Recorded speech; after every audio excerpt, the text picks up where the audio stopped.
অজস্র মানুষের শ্রদ্ধা, দোয়া ও ভালোবাসায় চিরনিদ্রায় শায়িত হলেন জাতীয়তাবাদী শক্তির বাতিঘর সাবেক প্রধানমন্ত্রী এবং বিএনপির চেয়ারপারসন বেগম খালেদা জিয়া।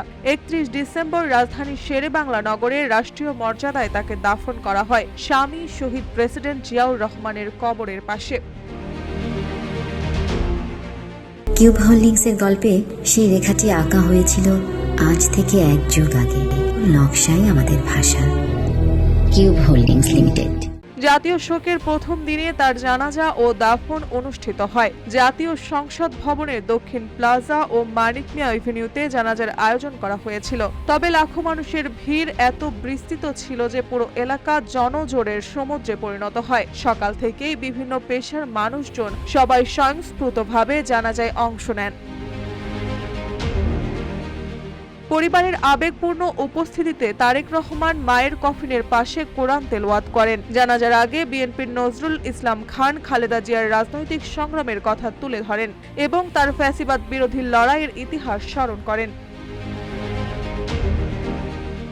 জানাজার সময় জাতীয় সংসদ ভবনের দক্ষিণ প্লাজা ও মানিক মিয়া এভিনিউতে লাখো মানুষ অংশ নেন। উপস্থিত ছিলেন প্রধান উপদেষ্টা ডক্টর মোহাম্মদ ইউনূস, প্রধান বিচারপতি, বিএনপির ভারপ্রাপ্ত চেয়ারম্যান তারেক রহমান, জামায়াত ও জাতীয় নাগরিক পার্টির শীর্ষ নেতৃবৃন্দ, ৩ বাহিনীর প্রধান এবং কূটনৈতিকরা। বিদেশি অতিথিদের মধ্যে ছিলেন ভারতের পররাষ্ট্রমন্ত্রী এস জয়শঙ্কর, পাকিস্তানের পার্লামেন্ট স্পিকার সর্দার আয়াজ সাদিক, ভুটান, নেপাল, শ্রীলঙ্কা ও মালদ্বীপের শীর্ষ পর্যায়ের প্রতিনিধি।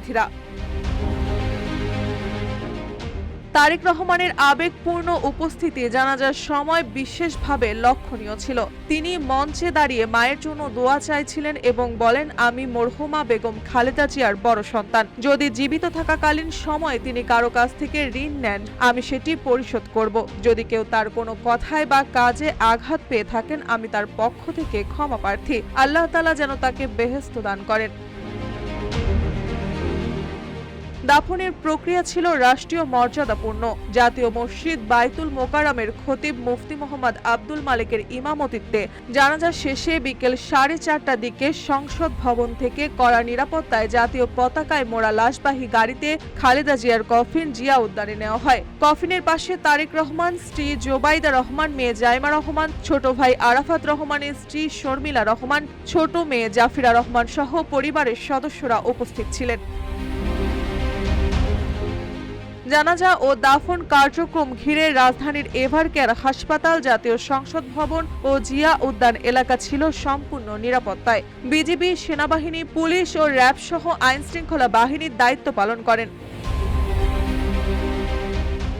বেগম খালেদা জিয়ার বিদায় কেবল একজন রাজনৈতিক নেত্রীর মৃত্যু নয়, এটি বাংলাদেশের রাজনীতি, সামাজিক সংহতি এবং আন্তর্জাতিক সম্পর্কের একটি গুরুত্বপূর্ণ মুহূর্ত।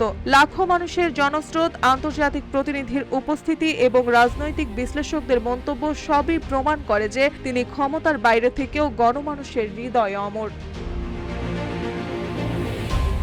নিউজ ডেস্ক, রূপালী বাংলাদেশ।